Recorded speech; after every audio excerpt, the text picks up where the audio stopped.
Na 300 pionýrských pracovníků a zástupců společenských organizací mezi sebou přivítalo generálního tajemníka UVKSČ, předsedu ústředního výboru Národní fronty ČSSR Miloše Jakeše.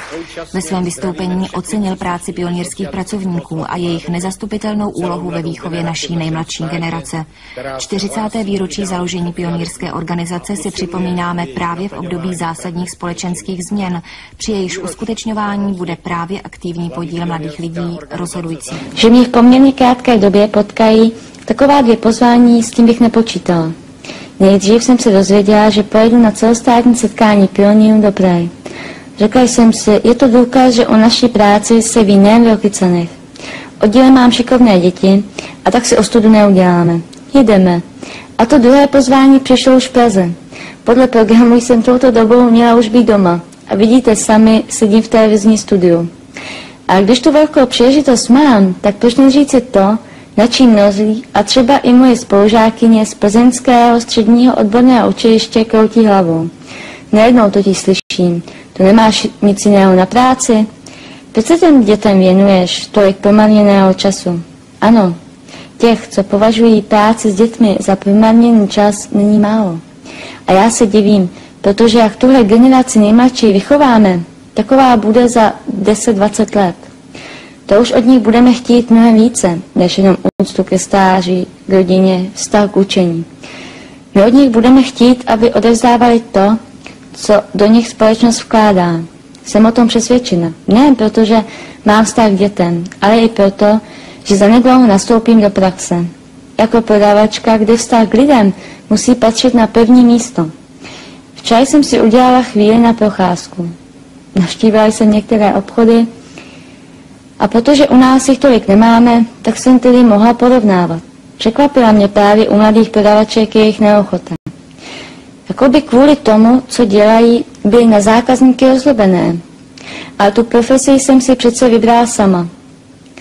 A pokud se pro něco rozhodnu, tak to musím dotáhnout do úspěšného cíle. To si myslím jako občan tohoto státu a přes svých teprve 18 mi to už potvrdí i mé životní zkušenosti. Uvědomila jsem si to i ve chvíli, když jsem přebírala můj nynější pionýrský oddíl. Byl nejhorší, nikdo ho nechtěl. Byl to prý s nimi k nevydržení. Nejsme v Praze. Po 2 letech jsme mezi těmi nejlepšími na celostátním setkání. Chtěla jsem říci, že si toho veľmi vážim. V pionierských táboroch revolučného odborového hnutia sa každoročne rekreuje vyše 500 000 detí. Stovky táborov, ktoré v letných mesiacoch vyrastajú po celej našej vlasti, sú presvedčivým dôkazom skutočnosti, že táto forma rekreácie je v konečnom dôsledku vysoko efektívna, predovšetkým v oblasti výchovného pôsobenia na mladého človeka. Jeden z takýchto táborov sme navštívili a spolu s jeho 51 obyvateľmi prežili pekný prázdninový deň. A už je to tu, budíček. A nasleduje hravá, no čerstvá rozcvička, ktorá dodá chuti nielen k raňajkám, ale aj na celý deň, v ktorom deti očakáva množstvo zaujímavých činností.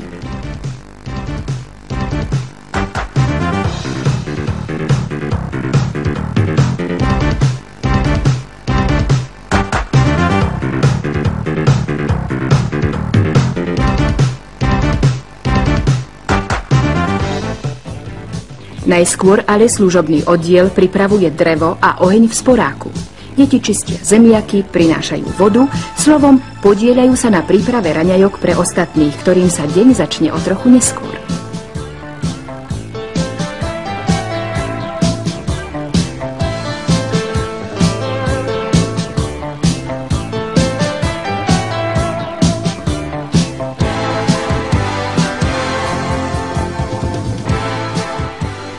Ten, ktorý sa neprebral pri rozcvičke, preberie sa pri rannej hygiene v skromných podmienkach.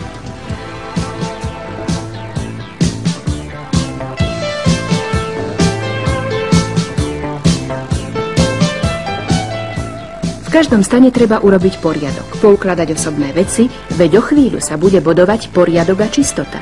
Je to dôležité, pretože získať zlé hodnotenie, to by bola hanba.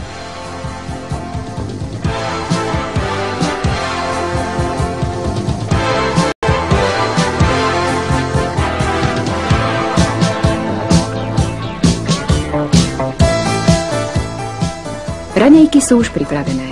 Treba sa rýchlo najesť, aby bol dostatok síl na celé predpoludnie.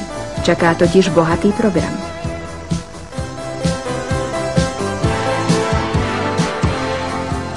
Najskôr treba poumývať nádobu, pretože do špinavej by kuchár nikomu nič nenaložil.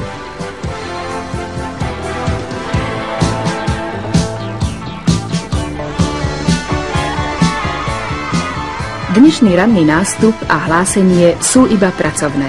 Obyvatelia tábora sa oboznámia s denným programom. Pripravila ho táborová rada na čele s vedúcim tábora Dušanom Kužlíkom.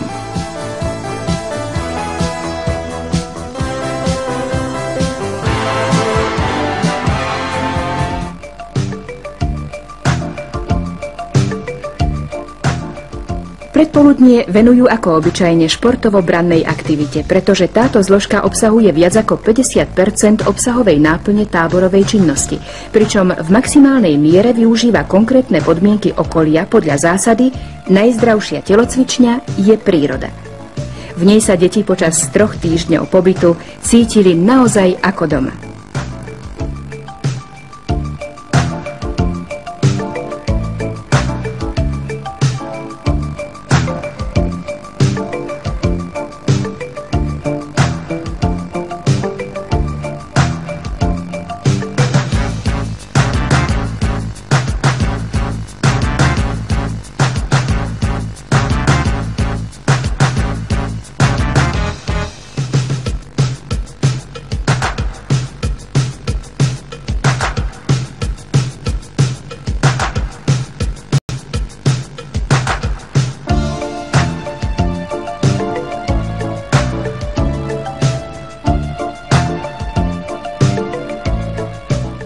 Prišiel čas obeda a po ňom odpočinok.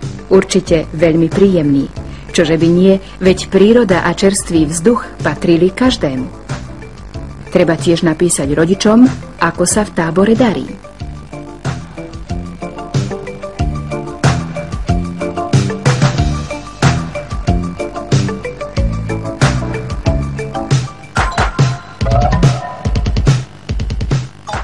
Predstavenie táborového divadla bolo úvodom podvečerného programu.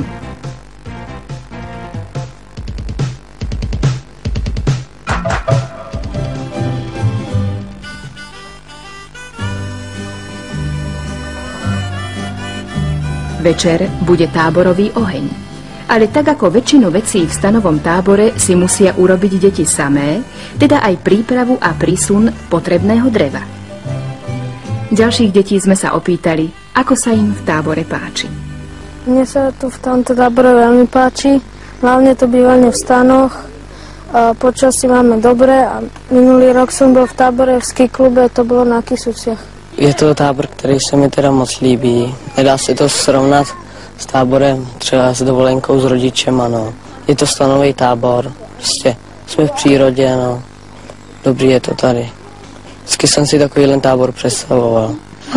Je to pekne, je to dobré jedla. Moc se mi to líbí. Vedoucí jsou tu prima, hrajou s námi tady zábavné hry. Ve stanech je to tu hezké, je to zábava, vůbec se tu nenudíme. Táborový oheň býva vyvrcholením dňa. Na tieto chvíle spomína každý najradšej. Veď ich prežil v družnom kolektíve, pri pesničke, pri gitare a to je zážitok, s